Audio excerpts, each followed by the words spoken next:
I just think she'll beat these. There's no pace outsider, minimal pace insider. I think she'll win. Hank the Hustler next best. Bedrock Fred, I was going to say he was underestimated by the market, but he's been back, Corey. He's $6.50 into $5 and left the 1 Overflow Lisa next best. But as I said, I thought she was just a different class to these. Yeah, I think she is. She's obviously the track record holder here over the middle distance, the 5.95. She's going to be a front-running stayer. She's not. Her last section isn't the greatest, but I don't think it needs to be in a race like this. I think she's just going to be far too good for them. Just will need to clear Bedrock Fred, the second favourite here, the 5. He draws underneath speed again. He was a bit luckless last week doing that. He's a big improver, though, for mine. Hank the Hustler, he's just all class. He's consistent. He barely does anything wrong. He's just one of the best stayers in the land. My query is whether he's going well enough at this stage of his career, and then so predictable. Turns up week in, week out, just the ultimate performer. Can definitely run a drum as we head upstairs for the call from Dan Hibbert. Very winnable race here at $1.95. Sky One back with us. Thanks, boys. They're getting set for race number 7. The Cup Night Stayers.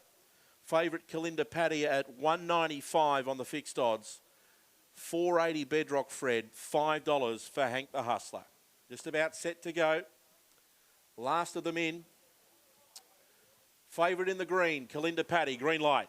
The Toon Gabby Lodge, the Cup Night Stayers, ready, set, racing. Slow was so predictable. Good speed overflow. Lisa's going to lead. Flying Lantern gets to second. On the inside was Hank the Hustler. Kalinda Paddy got checked. It's back to second last. Bedrock Fred was ahead of it. In the straight, overflow Lisa, a lap to go. Leads Flying Lantern and Hank the Hustler. On the inside was so predictable. They're clear from Bedrock Fred and Venus Light. Kalinda Paddy's a long way off them as they head down the back with Days of Thunder last. Overflow Lisa, the leader, leads out 2 lengths on Flying Lantern, who's trying hard. Running on was Hank the Hustler, and then came Bedrock Fred. Overflow Lisa to the turn. On the outside, Flying Lantern to the rail. Hank the Hustler. Overflow Lisa. Hank the Hustler. Hank the Hustler got through and won and beat Overflow Lisa and Flying Lantern in a photo. 4th was Bedrock Fred, and they were clear then of Kalinda Paddy, who never really got in the call. That got past so predictable late.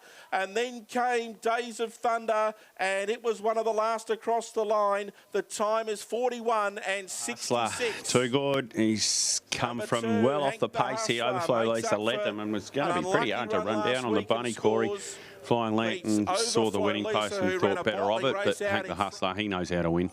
Yeah, look, as I said before the race, he's one of the best stayers in the land. I just wasn't sure if he was going well enough. He had things go his way. Kalinda Paddy, the favourite, just wasn't cleanly away, and Bedrock Fred and her just collected each other early. So all credit to Hank the Hustler, but like you said, Flying Lantern had that race shot to bits, but decided against it. Yeah, okay. I'm not sure whether Patch made his way around to where the handlers are, did he? Yeah, you can see him. All right. Oh, no, there he is. He's a long way from him. 41.66, 2.135. Anything you want to add there, Patch? Can't miss me, Wiz. I'm looking like Amanda in tonight, but not much to add to that. He just, as you say, he knows how to win. I can see Nick Britton down there putting the collar and lead on Hank, so we'll have a chat to him before we move on. And I didn't really see where he was in running because he concentrated on Kalinda Paddy. She was out the back, and then the leaders and Flying Lanterns obviously coming up and looking to make some sort of impact on the race. But in the end, it was Hank who was sort of sitting pretty and turned up late and went straight over the top of them. Nick, describe us the race from behind the boxes. He sort of found his way back in the field, which he typically does. But how would you describe the rest of that? He was a good position most of the race. I just wanted him not 5 lengths behind. He's always got a great run on him, so I thought it was a great chance around the last bend. And he's been a star for a while now, hasn't he? He must be one of the favourites of the team. Oh, yeah, probably. Out of most dogs, he's won a lot of money for us, and yeah, he's been great. Good job. Thank you. Nick Britton there with Hank the Hustler, boys, and that is the penultimate before the grand final of the night, the Group 1 RSN Sandown. Yeah, absolutely. So that was the consolation run and one. Hank the Hustler winning. We'll be back 8 out from the next, which is the feature, the RSN Sandown Cup. Yeah, he's won plenty of money for us, so well, it's just complete refreshing honesty, isn't it?